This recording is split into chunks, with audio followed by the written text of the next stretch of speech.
El jefe Cristian Cordés, quien es el coordinador de la red digital de sangre, les da un saludo grato acerca de esta nueva estrategia que hemos venido implementando en el curso. Lastimosamente no nos puede acompañar el día de hoy, sin embargo, nos expresan nuestros saludos y a nuestros queridos estudiantes para que participen y aprovechen este curso, que de cierto modo nos ayuda a fortalecer, que está alineado con los 3 programas de la red digital de sangre, que son programa de promoción de la donación, gestión de la calidad y hemovigilancia, haciendo énfasis en uno de los temas que damos de mayor importancia y corresponde al de abordaje e investigación de reacciones adversas a la transfusión. Por lo tanto, el día de hoy nos acompaña el doctor Jesse Santiago Gras Guaqueta, quien es médico de la Universidad Nacional de Colombia, especialista en epidemiología, trabajó como médico de colecta por menos de un año y 4 años de experiencia en el IDVIS como referente y líder del programa de hemovigilancia. Actualmente es referente del programa de hemovigilancia de la coordinación de la red digital de sangre. Entonces, sin más preámbulo, doy paso al doctor Jesse para que realice su conferencia de abordaje e investigación de reacciones adversas a la transfusión. Bienvenido, doctor Santiago. Buenas tardes, muchas gracias. ¿Cómo están todos? ¿Sí me escuchan bien? Sí, señor. Listo, listo. Entonces voy a proceder a compartir la Sí, doc. pantalla.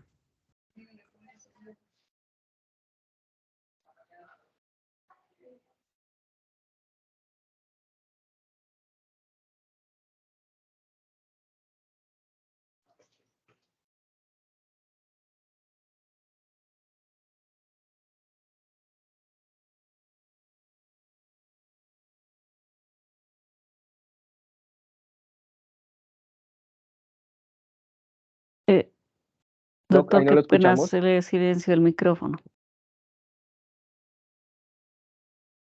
¿Ahora sí me escuchan? Sí, señor, ya, ahora sí. Ah, Si quieres, listo, ok. puedes Le- devolverte tranquilo. les comentaba los objetivos pues, de la presentación, de la charla: socializar las generalidades, contexto epidemiológico de la RAT, conocer cuál va a ser el manejo general ante cualquier sospecha de reacción adversa de la transfusión, conocer cuáles van a ser algunos criterios de diagnóstico, de manejo y prevención de la RAT que vamos a priorizar, pues que vamos a abordar ahorita. Y si de pronto vamos a tener tiempo suficiente, vamos a socializar también cómo es el diligenciamiento correcto del formato de notificación de la reacción adversa a la transfusión. Ah, listo. Entonces, comenzamos por la definición de la reacción adversa transfusional. En nuestro manual de hemovigilancia se define una reacción adversa transfusional como una respuesta indeseada y prevista asociada a la transfusión de sangre o sus componentes o sus derivados que se presenta durante la transfusión, que puede afectar la seguridad del paciente receptor. Esta puede deberse a factores del componente que se transfunde o a factores inherentes al receptor.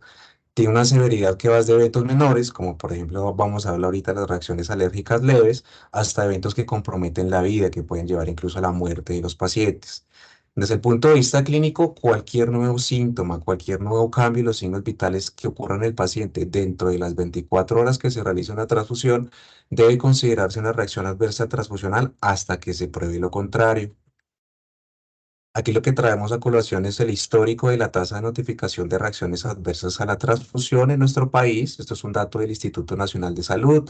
Tenemos aquí en la gráfica pues un histórico del año 2010 al año 2018. Esta tasa se reporta por número de RAT sobre 10.000 componentes transfundidos en este caso. Y pues lo que queremos mirar en esta línea es que lamentablemente la notificación de la RAT viene en descenso en los últimos años. Entonces, uno de los objetivos de esta charla también es poder fortalecer la notificación de estos eventos. Cuando nosotros comparamos nuestro sistema de hemovigilancia, que lo tenemos aquí en la columna más pequeñita hacia la izquierda de esta gráfica, con nuestra tasa de RAT para el año 2018, con otros sistemas de hemovigilancia, pues nos damos cuenta que tenemos nuevamente pues un nivel de notificación muy bajo. Hay que tener en cuenta que estos sistemas, que el que dice acá SHOT en Reino Unido o el sistema de España, notifican en reacciones que tengan severidad solamente de grados 3 o 4, entonces que nos aleja un poco más todavía de ese dato, de esa notificación que se está esperando de los eventos. En cuanto a Bogotá, ocurre un fenómeno similar. También tenemos una tendencia en los últimos años a la caída en la notificación. Entonces, para las personas que se conecten desde la ciudad de Bogotá, también el llamado es a fortalecer estos procesos de notificación.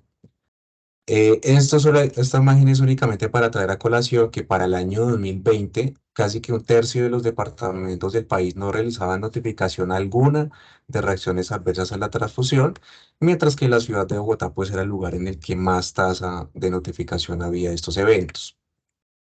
Aquí tenemos algunas definiciones de las reacciones adversas a la transfusión pues, que se conocen internacionalmente, con su prevalencia por número de 100.000 unidades en este caso. A la derecha está transformada en 10.000, porque el dato nacional es por 10.000 unidades. Y lo que nosotros podemos encontrar es que internacionalmente van a haber, pues obviamente, unas reacciones que van a ser más comunes. La reacción más común es la reacción febril no hemolítica, con una frecuencia de 100 a 300 por cada 10.000 componentes transfundidos.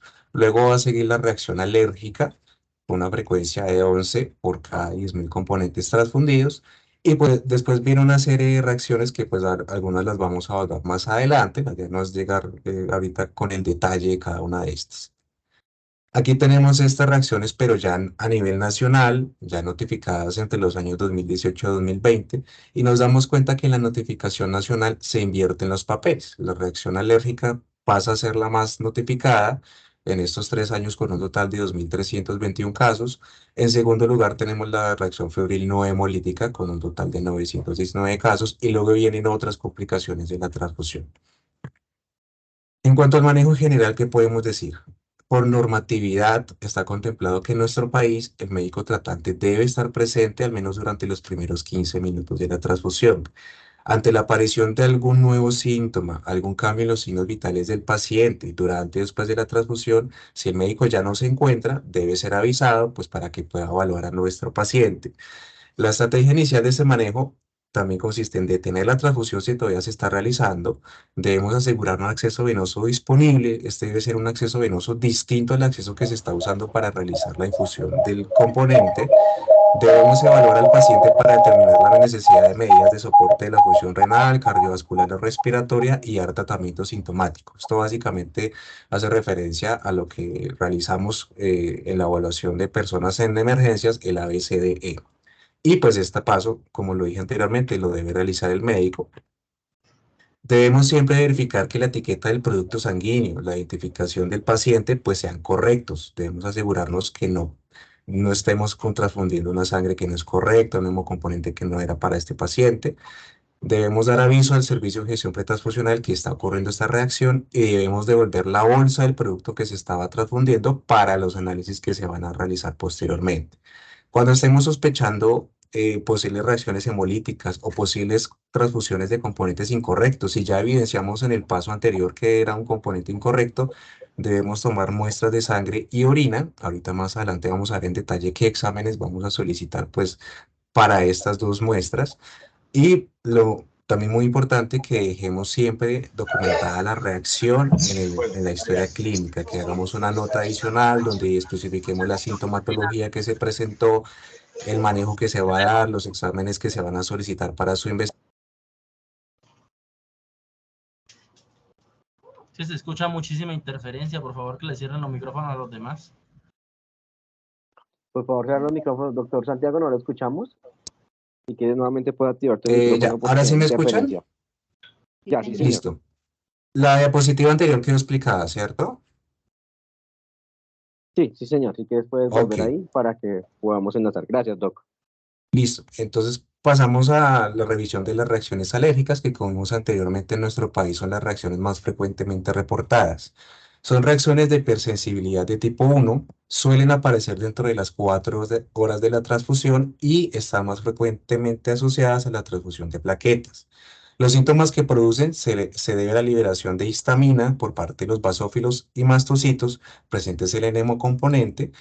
La mayoría de estas reacciones suelen ser leves, son de las reacciones que no suelen generar mayor problema cuando se presentan.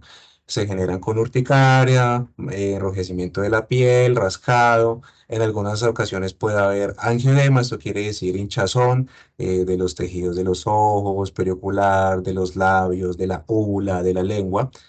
Algunas más severas pueden llegar a ser anafilácticas, que esto es cuando ya hay un compromiso, sobre todo respiratorio, la mayoría de las veces se causa broncoespasmo, se causa hipotensión, dificultad respiratoria en el paciente.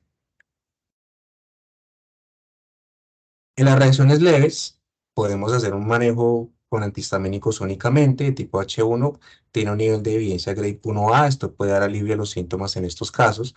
Si en estos casos de reacciones alérgicas leves la sintomatología resuelve, pues después de dar el manejo, se puede reiniciar la transfusión considerando una menor velocidad de la infusión y pues haciendo un seguimiento clínico del paciente más estrecho.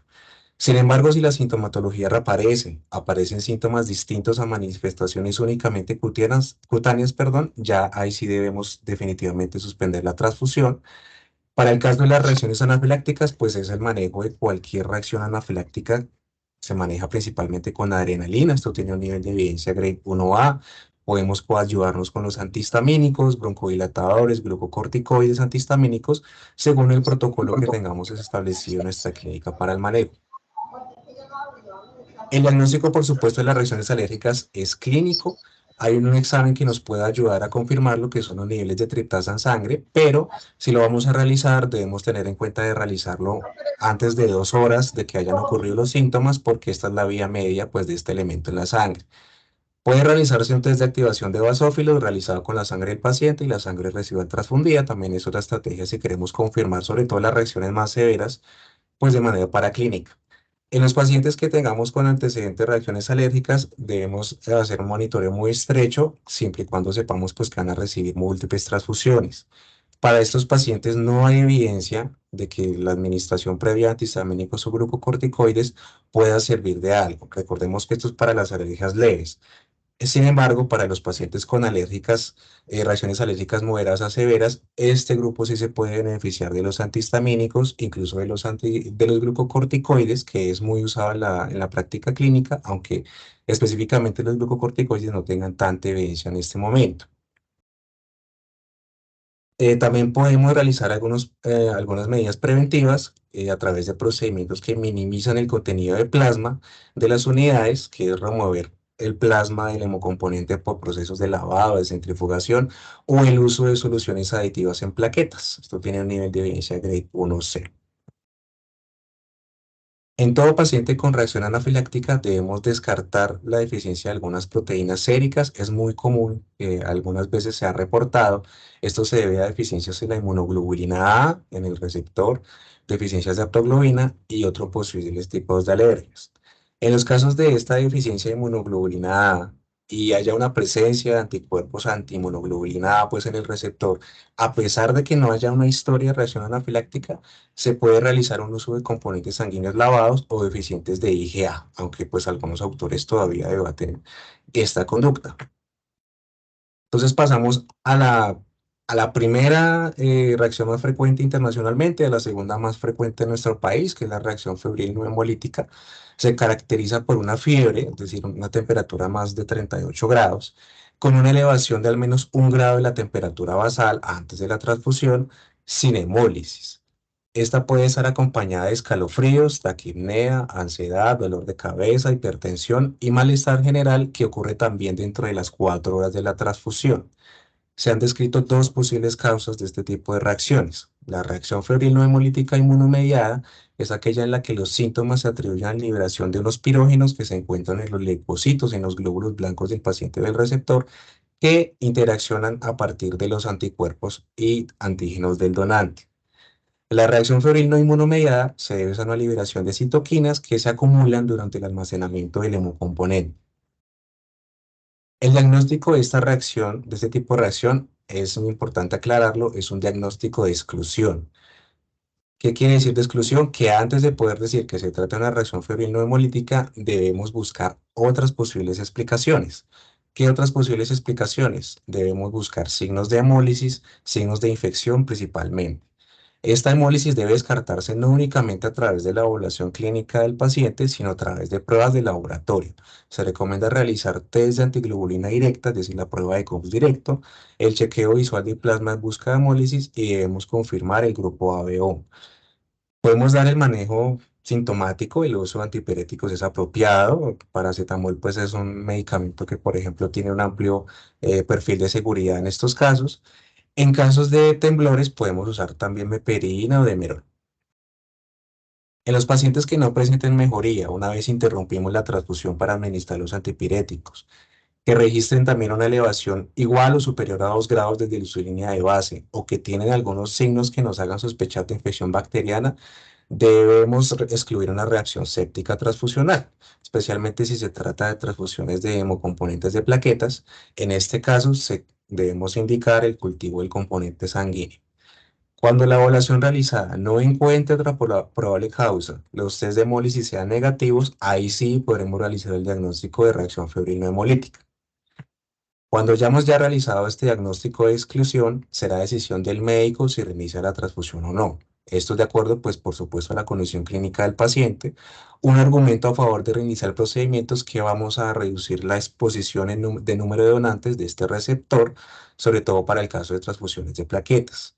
Si todavía no tenemos claro, si todavía existe una posibilidad de que haya existido una reacción hemolítica o una reacción bacteriana, una contaminación, es preferible no reiniciar la transfusión.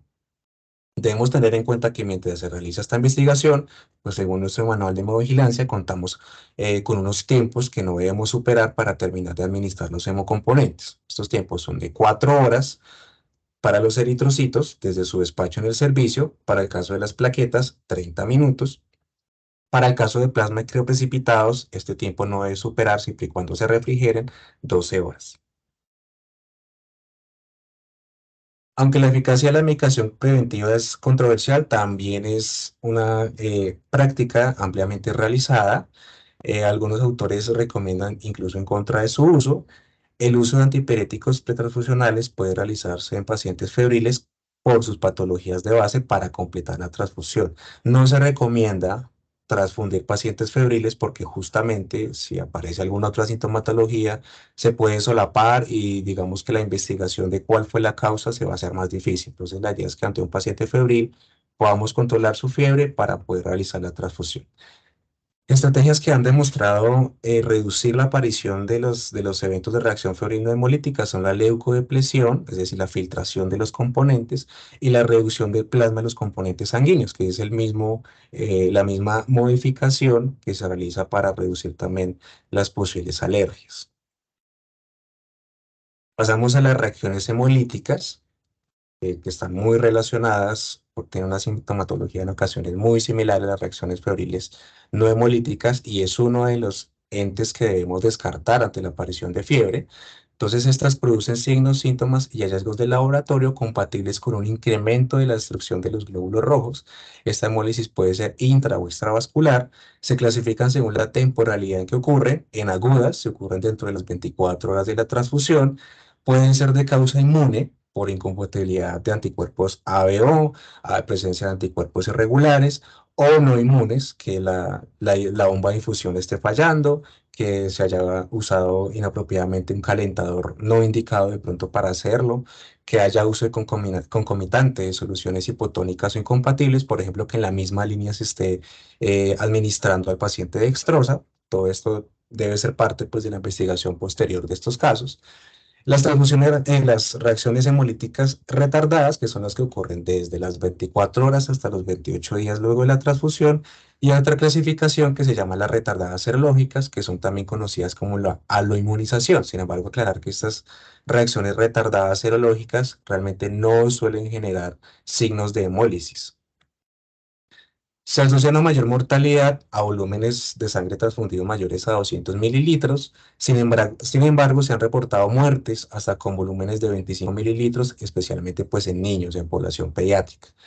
Los parámetros del laboratorio entonces no predicen la severidad de la reacción y su principal causa, esto es muy importante, es la transfusión de componentes incompatibles ABO.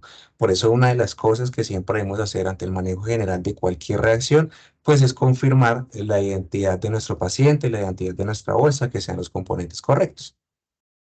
Los signos y síntomas que vamos a esperar de esta reacción es la fiebre y los escalofríos, que va a estar presente en la mayoría de las ocasiones, el 80% a veces es el único síntoma que va a estar. La tríada clásica que se puede presentar es la fiebre, dolor en la espalda baja por distensión de la cápsula renal y hemoglobinuria, presencia pues de sangre en la orina. Otros posibles signos y síntomas que podemos tener son varios, como lo podemos ver: hipotensión, disnea, dolor en el sitio de punción, hematuria, coagulación intravascular diseminada, falla renal aguda, prurito, ictericia, taquicardia, taquipnea, náuseas, vómitos, rubor facial, dolor abdominal, dolor torácico, diarrea, palidez, choque y muerte.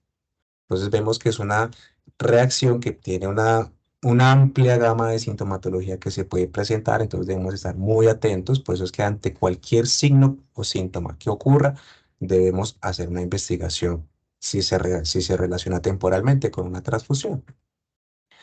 En cuanto a los laboratorios que debemos solicitar, pues debemos, al menos para confirmar que es una reacción hemolítica, tener dos hallazgos de los siguientes: hemoglobinuria, hemoglobinemia, que haya aumento en la hemoglobina libre, que haya una disminución de los valores de fibrinógeno, una disminución de los valores de aptoglobina, que la bilirrubina se eleve a expensas de la no conjugada, lo que se espera, que haya una elevación de la lactato deshidrogenasa, que exista una decoloración del plasma y que en hemólisis severa, sobre todo, podamos ver presencia de esferocitos en extendido de sangre y disminución de reticulocitos.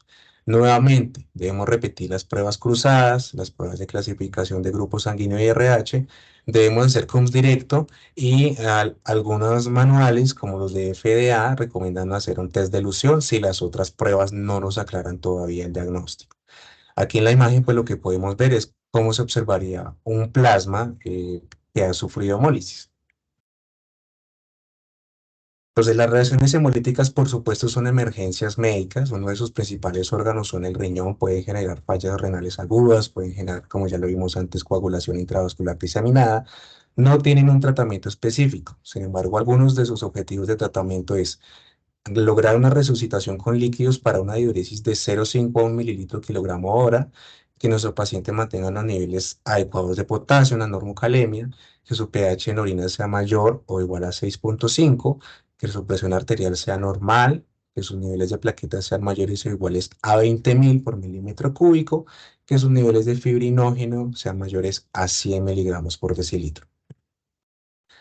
Algunos reportes de caso proponen como terapias alternativas en estos casos hacer procedimientos de recambio plasmático o de los glóbulos rojos, el uso de inmunoglobulinas intravenosas, usar algunos fármacos inhibidores de complemento o el uso de esteroides. Lo que buscan estas terapias es evitar la liberación temprana de las citoquinas o inhibir su acción, o remover los anticuerpos ABO, pues, que están causando este daño, y de la hemoglobina libre, que también causa daño especialmente en el riñón. La prevención radica en las prácticas sistemáticas de entrenamiento para la adecuada identificación de los pasos críticos de la cadena transfusional. Esto tiene un nivel de evidencia 1A, pues porque, como ya lo vimos, su principal causa pues son los errores de la administración.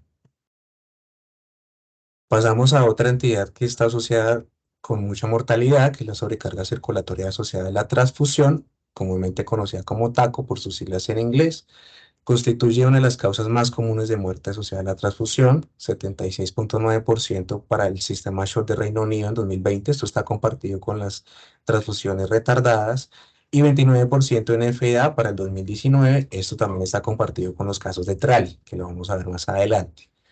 Se define como la aparición, exacerbación de síntomas respiratorios dentro de las 12 horas de la transfusión. Se debe principalmente a la sobrecarga hidrostática del sistema circulatorio pulmonar, que lleva a la acumulación extravascular de fluidos en los pulmones, es decir, un edema pulmonar agudo. Son conocidos factores de riesgo. La edad avanzada, algunos autores apuntan 60 años, otros apuntan más de 70 años como factor de riesgo. La enfermedad renal crónica preexistente en el paciente, especialmente si se encuentran en procedimientos de diálisis. La sobrecarga circulatoria preexistente, por ejemplo, si los pacientes observamos que en las últimas 24 horas han tenido un balance positivo de líquidos de más de 2 litros.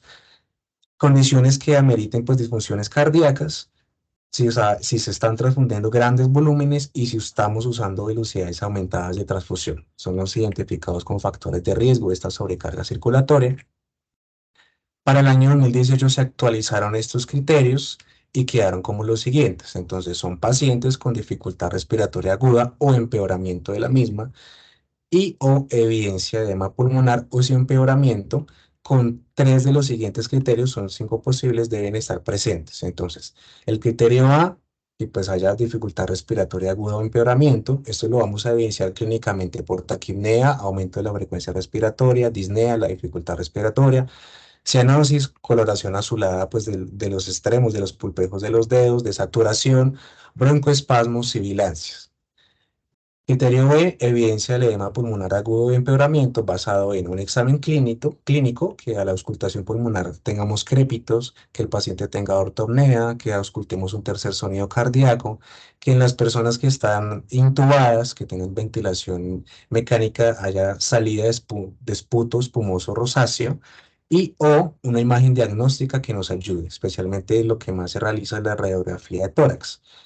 Generalmente lo vamos a ver más adelante. Hay otra condición con la que se puede solapar el taco clínicamente, que es el TRALI, y la radiografía de tórax también va a ser una radiografía que nos muestra edema pulmonar. Sin embargo, adicional al edema pulmonar, aunque muchas veces van a ser indistinguibles, hay unos hallazgos en los casos de taco que nos van a llevar más a una sobrecarga y que no es un trali porque el trali pues no está causado por sobrecarga. Entonces, estas signos en la radiografía de tórax que nos van a llevar hacia una sobrecarga circulatoria son la presencia o empeoramiento del derrame pleural, ensanchamiento del pedículo vascular, agrandamiento de los vasos lobulares, manguito peribronquial, líneas bilaterales de Kerley, edema alveolar con áreas nodulares de opacidad incrementada y o alargamiento de la silueta cardíaca. También pueden usarse otros métodos no invasivos de medición de la función cardíaca, como el ecocardiograma. El criterio C, evidencia de cambios en el sistema cardiovascular que no se explican por la condición clínica del paciente. Estos cambios pueden ser taquicardia, hipertensión la mayoría de veces, aunque en ocasiones también puede haber hipotensión, presión de pulso elevada, ingurgitación yugular, alargamiento de la silueta cardíaca y edemas periféricos. En el criterio D tenemos que haya evidencia sobre carga de fluidos, entonces que realicemos un balance de líquidos y nos demos cuenta que es un balance de líquidos positivo, que ante el manejo con diuréticos en estos casos haya una buena respuesta y sobre todo en población pediátrica que podamos evidenciar cambios en el peso del paciente en el periodo peritransfusional. Como el criterio B, el quinto criterio, tenemos un resultado de respaldo de un biomarcador, bien sea BNP o NT-proBNP. La idea es que si este está por encima, si no tenemos un valor de referencia, pues no podemos comparar esto, pero la idea es que esté por encima del valor de referencia para la edad y que si tenemos uno previo, esté 1.5 veces más alto que el valor de transfusión. Un biomarcador normal post-transfusión no es consistente con un diagnóstico de TACO, por eso es tan importante que podamos hacer biomarcadores cuando nuestro diagnóstico no sea muy claro o para que podamos orientar también nuestro manejo del paciente. Se pueden usar mediciones seriadas de BNP para identificar TACO con facilidad, pacientes con factores de riesgo o transfusiones masivas. Esto es muy importante también, por ejemplo, para la población pediátrica, en las que evidenciar una sobrecarga circulatoria no es tan sencillo como en la población adulta. No tiene un tratamiento causal específico, es similar al manejo de falla cardíaca, con diuréticos, oxígeno, soporte ventilatorio según los requerimientos del paciente y su evolución.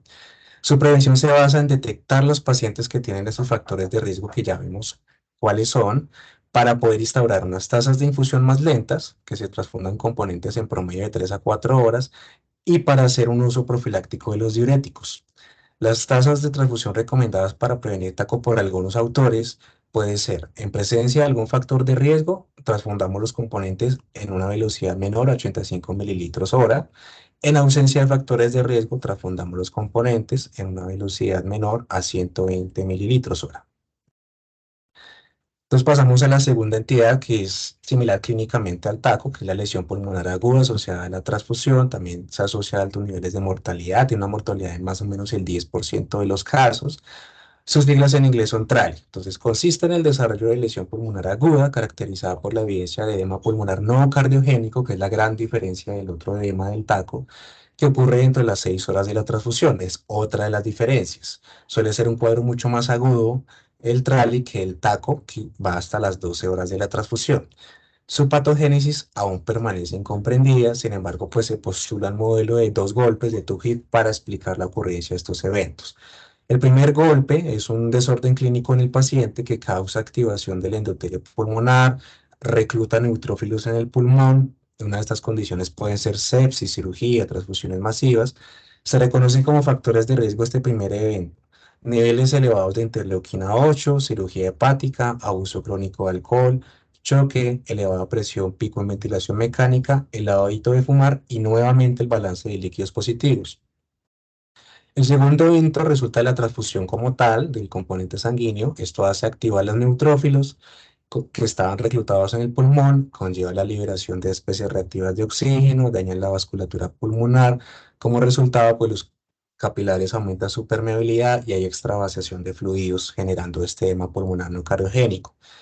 Este segundo evento ocurre por 2 posibles mecanismos. Una transferencia pasiva de anticuerpos, que es el mecanismo conocido como inmunomediado. Se pueden encontrar anticuerpos sin compatibilidad, anticuerpos HLA, HNA donante receptor, o una transferencia de mediadores proinflamatorios. Ocurre en una menor proporción, es el mecanismo no inmunomediado y se debe a la actividad de lípidos biológicamente activos. La presentación clínica de Trali que incluye, también tiene una amplia gama de sintomatología que podemos ver acá: disnea, hipoxemia, taquipnea, temblores, taquicardia, fiebre, hipotermia, hipotensión, nuevamente la presencia del esputo espumoso rosáceo en pacientes con ventilación mecánica, y en casos severos de Trali podemos tener leucopenias transitorias. El diagnóstico debe apoyarse en la clínica, también en las imágenes diagnósticas como la radiografía de tórax, que como lo decía antes, pueden llegar a ser indistinguibles de taco, y la temporalidad de los síntomas con respecto a la transfusión, que ya también hablamos la diferencia, que suele ocurrir en Trali dentro de 6 horas, pero raras veces han habido reportes de casos hasta las 72 horas de Trali. Aunque el diagnóstico de Trali es clínico, deben excluirse otras reacciones de presentación similar. Nuevamente el taco, posibles infecciones, sepsis asociadas a la transfusión y anafilaxis. Entonces, los criterios de Trali se actualizaron en el año 2019 para considerar la influencia en estos casos de los factores de riesgo para el síndrome de dificultad respiratoria aguda, que es uno de los diagnósticos diferenciales que se debe realizar para estos casos. Entonces, de estos factores de riesgo para SRA, tenemos los factores directos, que son la neumonía, la aspiración de contenido gástrico, la injuria por inhalación, la contusión pulmonar, la vasculitis pulmonar y el ahogamiento. Los factores indirectos son la sepsis de origen no pulmonar, trauma mayor, pancreatitis, quemaduras severas, choque no cardiogénico y sobredosis de drogas.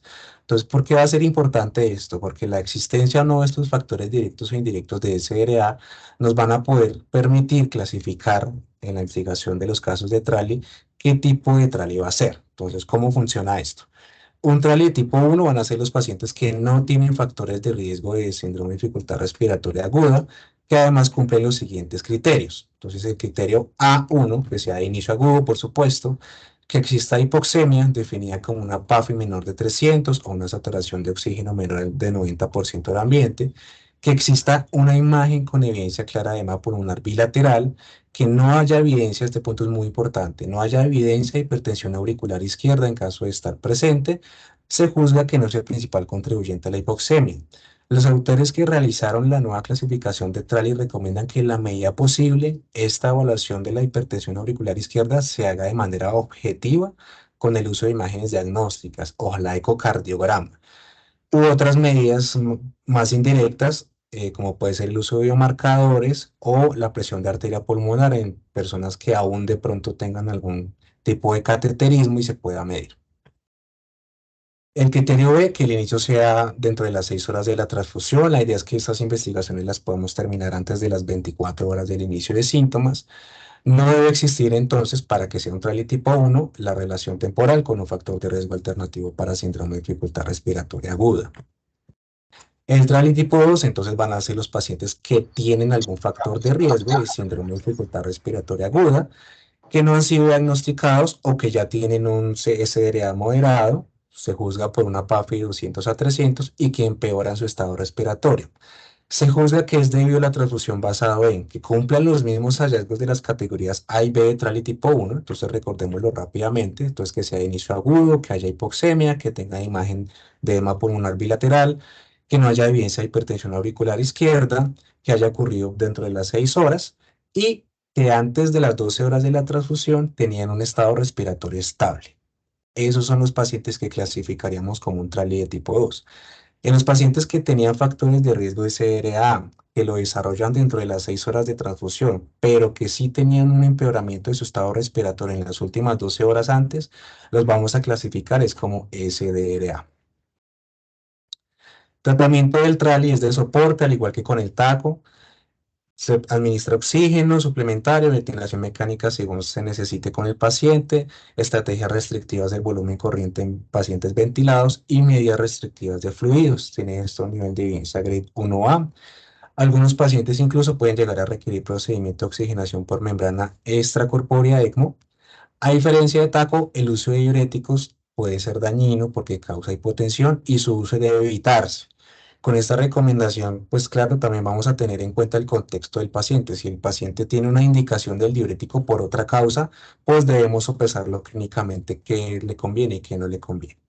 A pesar de tener evidencia de efectividad en SRA, no se ha encontrado evidencia clara sobre los beneficios de uso de corticoides centrales. Un escenario similar ocurre con el uso de albúmina y estatinas. El riesgo de TRALI, ¿cómo se ha reducido? A través de estrategias de selección de donante principalmente, y de restricción de los componentes obtenidos. Lo que más se conoce normalmente es que no se use el plasma de personas provenientes de mujeres multíparas o de mujeres con antecedentes de embarazos o incluso de hombres con antecedentes de transfusión en algunos países, así como hay lugares donde se realiza el tamizaje de estos anticuerpos HNA-HLA en la población de donantes que tengan eventos sensibilizantes identificados. En el momento no existen estrategias para mitigar el daño no inmunomediado. Se están desarrollando estudios con nuevas metodologías de leucorreducción, almacenamiento y lavado de hemocomponentes. Espero que se pueda ver bien. Esto es un cuadrito que nos comparte la Sociedad Internacional de Transfusión Sanguínea, que nos permite comparar un poco las características entre TACO y TRALI. Creo que también hace parte del curso un cuadrito similar. Entonces tenemos que, por supuesto, ambas entidades van a tener un compromiso respiratorio. Ya sabemos que existen unos factores de riesgo muy específicos del TACO, que son las personas con alguna enfermedad cardíaca, enfermedad renal. En el TRALI, pues ya no vamos a repetir nuevamente los factores directos e indirectos de SRA que pueden estar presentes. Ambas entidades van a tener edema pulmonar, por tanto en ambas vamos a poder auscultar crépitos, en ambas vamos a tener sibilancias. Una ortopnea nos va a indicar más una sobrecarga circulatoria. El esputo espumoso rosáceo puede estar presente en ambas entidades. El aumento de la presión venosa yugular o la ingurgitación yugular pues va a estar más presente en los casos de TACO. Las adiposidades pulmonares van a estar presentes en ambas entidades, mientras que se espera que un aumento de la silueta cardíaca o el ensanchamiento de los vehículos vasculares pues sea más probables en los casos de TACO, así como la presencia de las líneas B de Kir y los magnitos peribronquiales. No se espera que haya líquido pleural o derrames pleurales en las radiografías de TRALI. La aparición, pues ya vimos que TRALI es más agudo, ocurre dentro de las 6 horas, TACO hasta las 12 horas. Esperamos que el balance de líquido sea positivo en los casos de TACO, que también tenga una respuesta clínica con el uso de diuréticos y que también estén aumentando los biomarcadores en los casos de TACO. Los cambios de peso, por tanto, también son más probables en los casos de TACO que en los casos de TRALI. En cuanto a los cambios en sistema cardiovascular dados por taquicardia, hipotensión, hipertensión y aumento de la presión de pulso, pues realmente esto puede ser variable, porque ya vemos que ambos pueden tener tanto hiper como hipotensión como taquicardia, pero es más común que la hipertensión se presente es más en TACO con respecto a TRALI, que la taquicardia sí pueda ocurrir en ambos. En cuanto a la disminución de los glóbulos rojos, ya vemos que la leucopenia se hace en los casos de TRALI y ambos pueden tener fiebre, importante, porque de pronto de las descripciones anteriores no hablamos también de la fiebre, pero la fiebre también puede ser parte de estos casos. Hay una tercera entidad que se conoce como la disnea asociada a la transfusión ORAT, que la tenemos en la parte derecha del cuadro. ¿Y cómo podemos definir la disnea asociada a la transfusión? Es un cuadro de dificultad respiratoria aguda que ocurre dentro de las 24 horas de la transfusión, pero que una vez realizada la investigación, esto es un diagnóstico de exclusión, no cumple criterios para ser clasificado como TRALI o TACO, ¿de acuerdo? Entonces aquí vamos a repasar un poco lo que estuvimos viendo en cuanto al manejo general, en cuanto al manejo específico de las entidades. Entonces, ante un nuevo síntoma, cambio en los signos vitales entre las 24 horas de la transfusión, pues detenemos la transfusión si la estamos realizando, llamamos a nuestro médico para que evalúe al paciente, para que confirmemos también que el producto sanguíneo es el correcto, hacemos el ABCD de nuestro paciente, aseguramos un acceso bien sea venoso o intraóseo distinto al que estamos usando. Realizamos manejo sintomático si está indicado, por ejemplo, las reacciones alérgicas, en la desaturación del oxígeno, el antipiréticos en la fiebre. Avisamos al servicio de gestión pretransfusional, devolvemos la bolsa del producto que estábamos transfundiendo, según la causa, según la evaluación que se realice. Entonces, lo que decíamos hacer siempre es repetir la hemoclasificación, las pruebas cruzadas. Vamos a solicitar un hemograma para ver si hay algunos cambios, por ejemplo, si hay las leucopinas transitorias, por ejemplo. Vamos a solicitar el perfil de hemólisis, que ya vimos de cuáles podemos ayudarnos para definir si hubo hemólisis o no. Vamos a solicitar creatinina, electrolitos, sobre todo en casos donde estemos sospechando también de procesos hemolíticos que se puede impactar el riñón. Estudios de coagulación nuevamente en estos mismos casos, parcial de orina para determinar si hay hematuria, hemocultivo si estamos sospechando de alguna infección, el perfil radiológico que podamos realizar, ojalá podamos hacer en los casos de TAC o ecocardiograma y podamos también realizarlo con biomarcadores. En cuanto a las reacciones hemolíticas agudas, entonces recordemos que las agudas ocurren dentro de las 24 horas de la transfusión.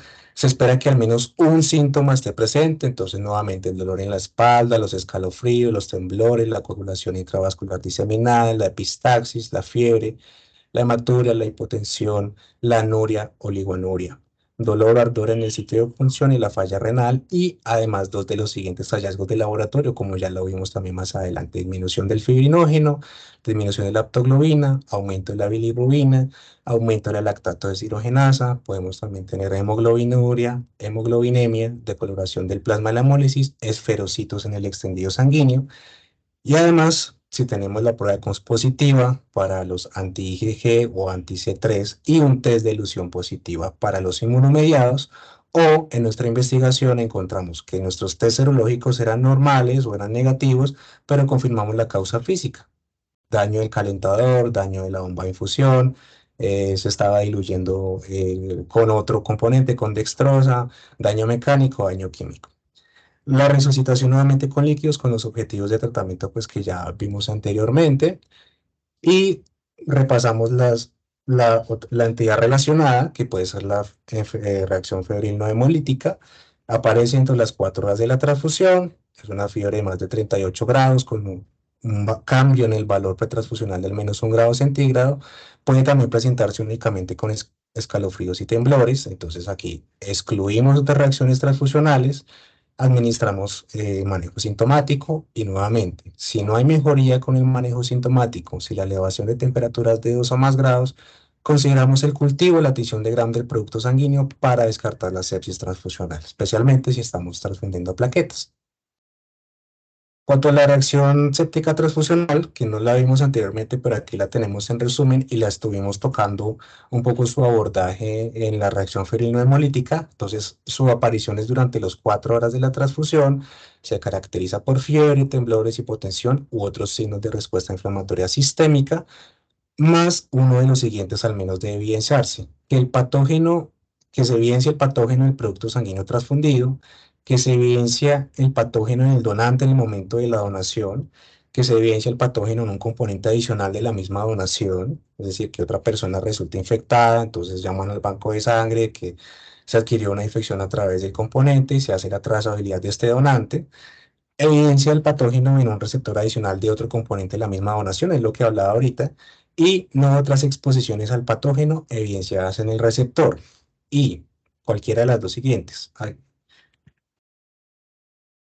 que haya evidencia que el receptor no fue infectado con el patógeno antes de la transfusión, o que tengamos evidencia que las cepas de este patógeno están relacionadas pues con el donante a través de pruebas de fenotipo extendido moleculares. Entonces, para estos casos se recomienda el uso de antibióticos de amplio espectro, beta-lactámico, aminoglicosídeo y alguno que nos cubra pseudomona, sobre todo si estamos transfundiendo glóbulos rojos. En cuanto a la reacción alérgica anafiláctica, entonces vamos a repasar nuevamente: aparecen dentro de las 4 horas, Se espera que al menos hayan 2 de los siguientes síntomas: edema conjuntival, edema de labios, lengua, úvula. Estos son para los que ya tienen un compromiso de angioedema. Eritema y edemas periorbitales, y lo mismo, el flushing generalizado, hipotensión. Ya recuerden que esto nos estaría hablando de una reacción más severa, de una posible reacción anafiláctica. Angioedema localizado, rash papular, que de pronto es lo más común junto con el prurito, y la dificultad respiratoria broncoespasmo, que también ya nos estaría hablando de una reacción anafiláctica. La urticaria también puede estar presente. Entonces el manejo, pues si estamos ante una reacción anafiláctica, la epinefrina, la adrenalina. Si estamos ante una reacción leve, el uso de antihistamínicos pues está indicado. Los broncodilatadores y glucocorticoides pues pueden ser coadyuvantes en la reacción anafiláctica. Entonces volvemos a repasar los criterios de trial tipo 1. Recordemos que estos son los pacientes que no tienen factores de riesgo de síndrome de dificultad respiratoria aguda, que los tenemos acá en la parte derecha.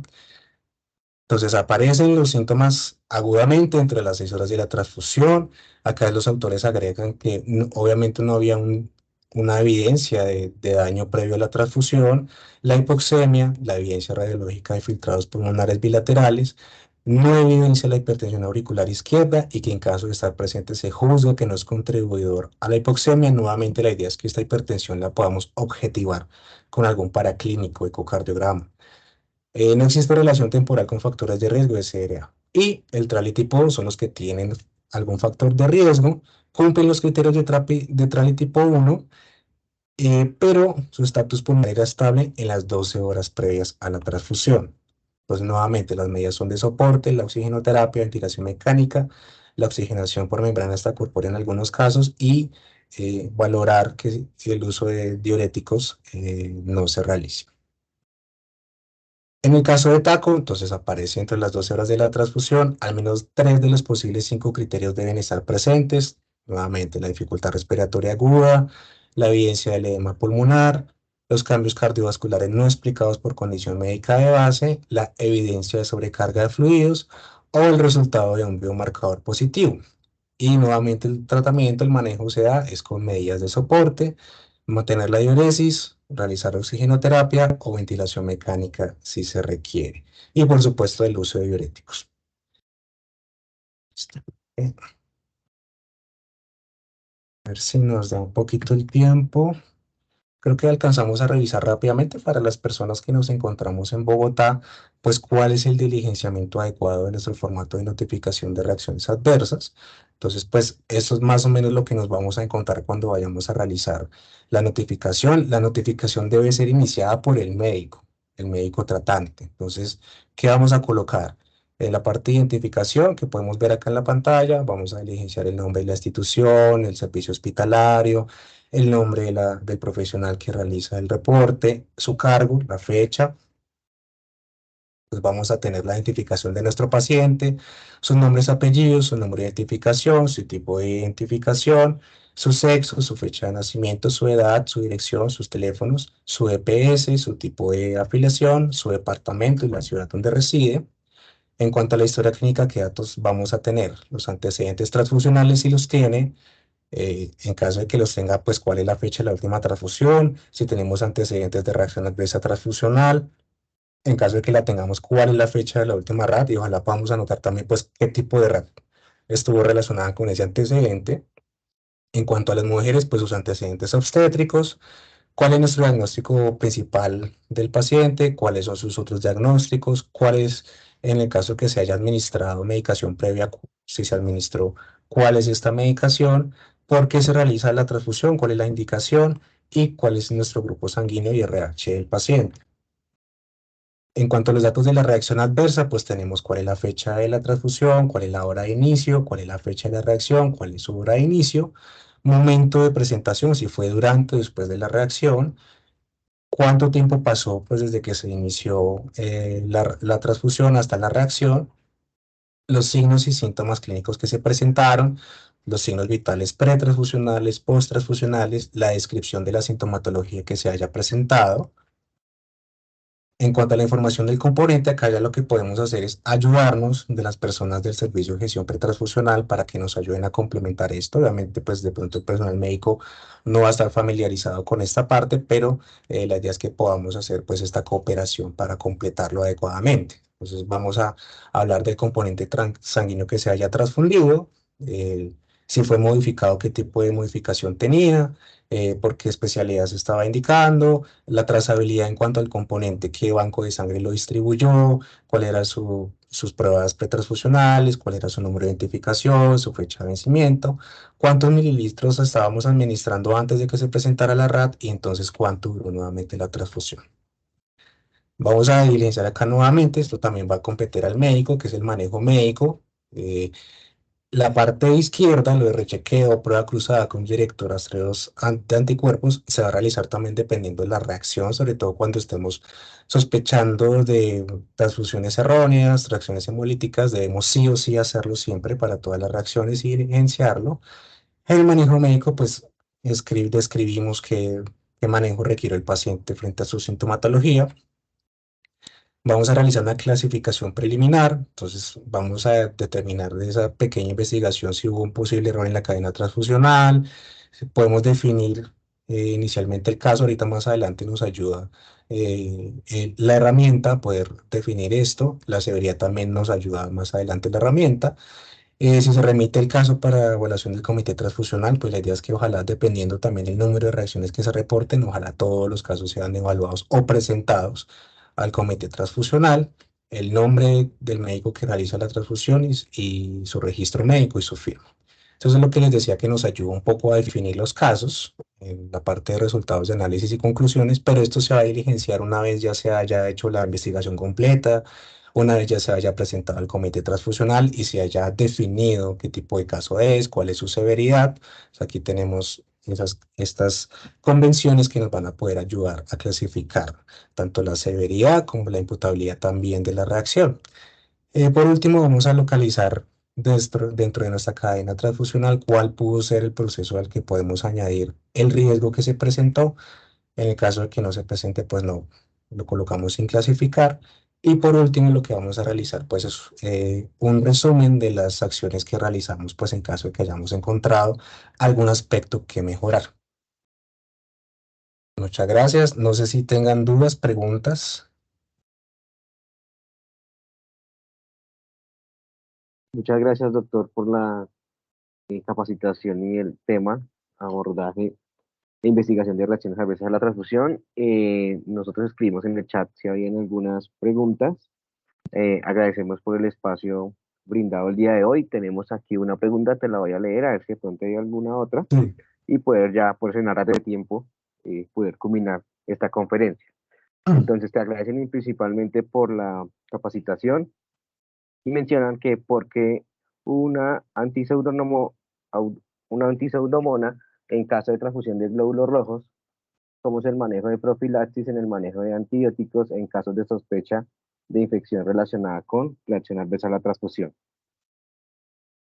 Sí, ok. Bueno, en el manejo profiláctico, pues como lo describí en la diapositiva, se basa pues en el uso de betalactámicos, aminoglicósidos y el tema de pseudomona, realmente la indicación yo las traje pues de una revisión sistemática que se realizó en el año 2022 con todas las reacciones adversas a la transfusión y era la recomendación, digamos, el por qué sí te lo quedaría debiendo, pero entonces yo te comentaría luego, te contactaría para explicarte por qué eso, porque pues la recomendación pues es basada en la evidencia, es de una revisión sistemática.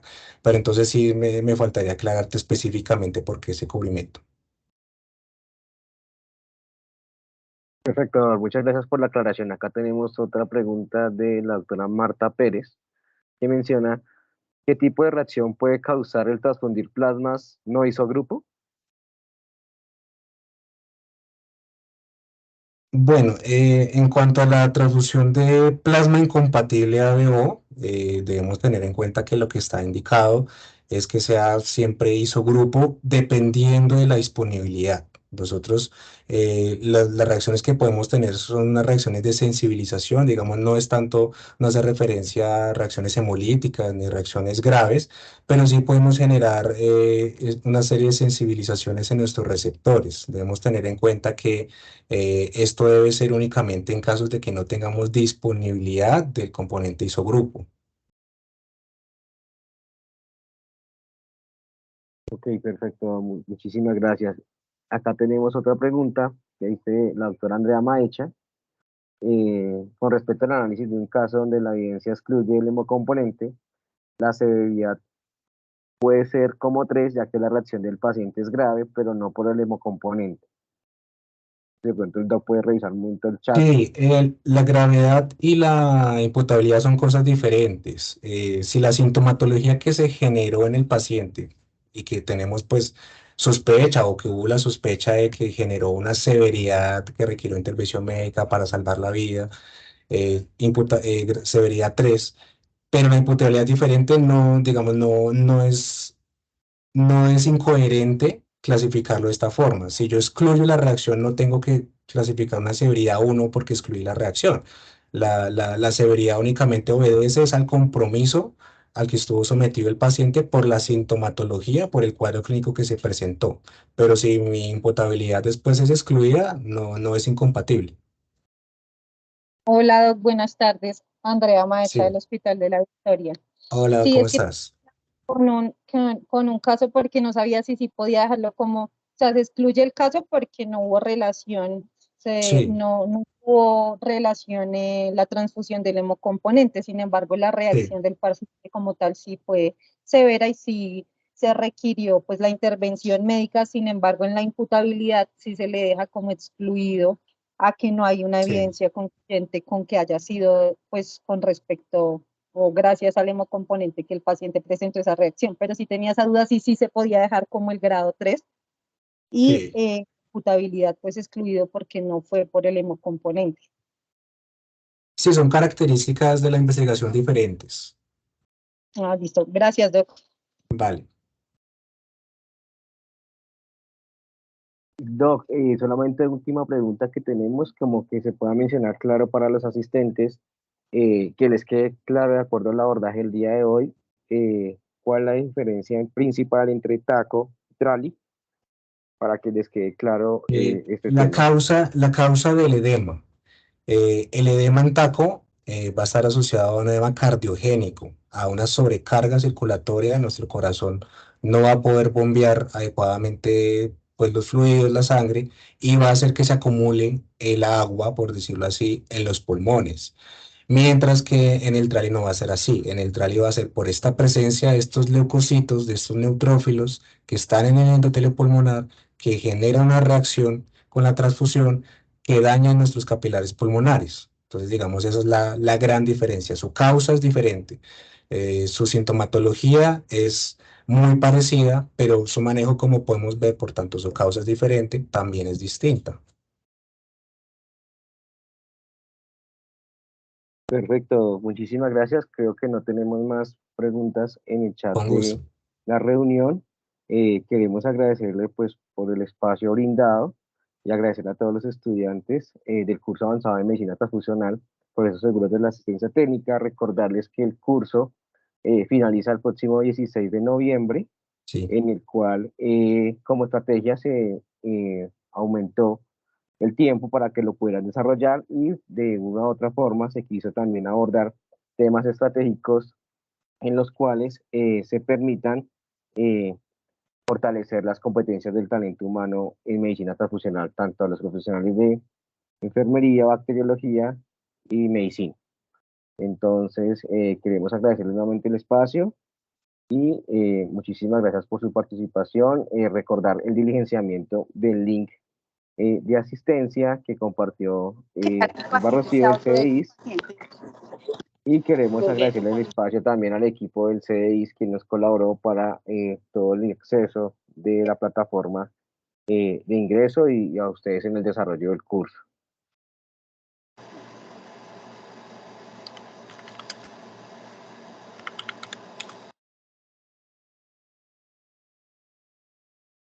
Tenemos dos preguntas acá rápidamente, si la podemos abordar, Doc, antes de finalizar, para poder ya Ok, culminar con sí, la ¿cuáles sesión. son? Listo. Buenas tardes, doctor. Entonces, Mi nombre es Sí. Constanza Briñes. Es que quería preguntarte, cuando un paciente tiene alguna reacción transfusional, debido a, bueno, de pronto quedar desayunado, taco o fiebre no hemolítica y tiene que ser sometido de nuevo a alguna transfusión, ¿se puede premedicar? ¿A qué reacción me haces referencia? De ¿A antecedentes cualquiera? transfusionales, sí, que haya tenido Sí, alguna reacción sí, alérgica, claro. cualquier. ¿Se puede premedicar para esta nueva transfusión y con qué con qué medicación? Claro, si me preguntas específicamente por taco, se puede hacer uso de furosemida previa a la transfusión, una o 2 horas antes, para prevenir precisamente la sobrecarga circulatoria. Adicionalmente, en taco, acuérdate que nos podemos prevenirlo también con tasas de infusión más lentas del componente. Si de pronto vemos que el paciente está recibiendo otros líquidos, pues como parte de su atención hospitalaria, lo que podemos hacer es que en el periodo peritransfusional podemos ordenar que no se realice esta infusión de líquidos, de cristaloides que se estén usando, pues para que también se exponga menos pues, a este volumen. Y con respecto a los casos de fiebre, como te decía, no hay una evidencia que demuestre pues, que se deba realizar. Algunos autores van en su contra, pero sin embargo sí se conoce que es una práctica clínica muy generalizada. La premedicación para prevenir febril no hemolítica no es tanto para prevenirla, sino para los pacientes que tienen una condición febril pues, por su patología de base, para que durante la transfusión pues, no surja esta sintomatología y pues pueda llevar pues a procedimientos de pronto innecesarios a causa de la patología de base. Doctor, y otra pregunta, un paciente que se esté transfundiendo y presenta hipotensión, se detiene el procedimiento por cuánto tiempo a esperar que el paciente se recupere. Y si no se recupera, definitivamente se retira la transfusión. Sí, en los casos de hipotensión asociada a la transfusión, acuérdate que suele aparecer es durante los primeros 15 minutos de la transfusión. Si ocurre en otra temporalidad, tenemos que hacer pues un diagnóstico diferencial más amplio, sobre todo si la hipotensión está persistiendo, ¿no? Porque las hipotensiones asociadas a la transfusión pues tienen la característica también de que resuelven, Ok, ok, doctor, muchísimas gracias. ¿vale? Doctor Santiago, aquí ya para finalizar tenemos dos últimas preguntas en el chat. Sí. Rápidamente se las voy a mencionar. Aquí la doctora Sonia Vargas nos escribe, en pacientes multitransfundidos oncológicos se presentan casos de rash por su condición clínica. Cada vez Sí. que se presente debemos hacer reporte, es su pregunta. Sí, sí, creo que ya tenía una consulta similar antes. La respuesta es sí, porque justamente lo que tratamos de hacer desde la hemovigilancia, pues es registrar las reacciones pues, que se presentan, conocer su frecuencia. Además, pues si de pronto esto es repetitivo en estos pacientes, también tenemos pues el antecedente que de pronto nos justifique también una premedicación antes de las transfusiones y también nos permite saber si sus reacciones están empeorando pues en su presentación, si se están haciendo más severas. En cuanto a la notificación al reporte, pues a la coordinación, se realiza solamente pues en el caso de reacciones que se clasifiquen como severas. Perfecto, muchas gracias. Y por último, la pregunta de la doctora Melissa. Doctor, tenemos un caso en análisis sin concluir con una paciente que presentó rash con prueba cruzada incompatible with post transfusión y nos tienen dudas si una infusión de potasio simultánea a la transfusión puede tener relación o no. Ya, pues si tú me hablas de rash, estamos hablando de una reacción alérgica. Habría que mirar si la paciente estuvo antes expuesta al potasio, porque si ya había estado expuesta antes, no pensaría que en este caso fuera el potasio, pero si no había estado expuesta antes y ocurrió al mismo tiempo, pues sí, pudo ser cualquiera de las dos, pudo ser el componente o pudo ser pues el potasio.